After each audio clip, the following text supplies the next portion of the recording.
Aqui no Brasil, da mesma forma que acontecia com os demais países industrializados ou em processo de industrialização, os operários enfrentavam sérias dificuldades nas condições de trabalho nas décadas iniciais do século XX.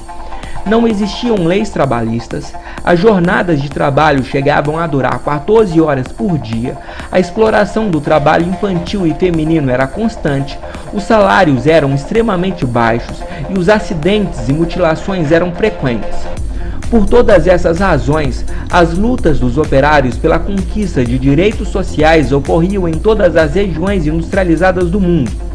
Aqui no Brasil, a primeira grande influência do movimento operário veio do anarquismo, trazido da Europa pelos imigrantes italianos.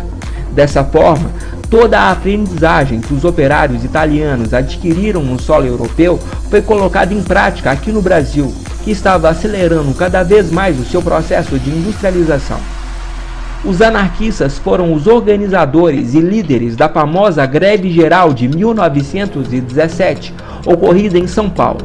Após essa grande demonstração de mobilização dos operários brasileiros, o governo reprimiu os anarquistas italianos, deportando vários deles de volta para a Europa.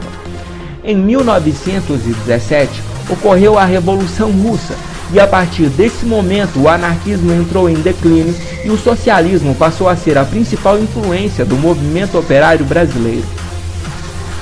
Em 1922, ocorreu a fundação do PCB, Partido Comunista Brasileiro. Porém, no Brasil, o governo republicano e as elites proprietárias de terras rejeitavam e combatiam o anarquismo, pois havia o medo do fim da propriedade privada, uma das principais bandeiras defendidas pelos socialistas. Por isso, o PCB foi colocado na ilegalidade apenas 2 anos depois, no ano de 1924. Para dar continuidade às suas atividades, os socialistas criaram uma legenda alternativa para não serem perseguidos pelo governo e terem condições de participar das eleições.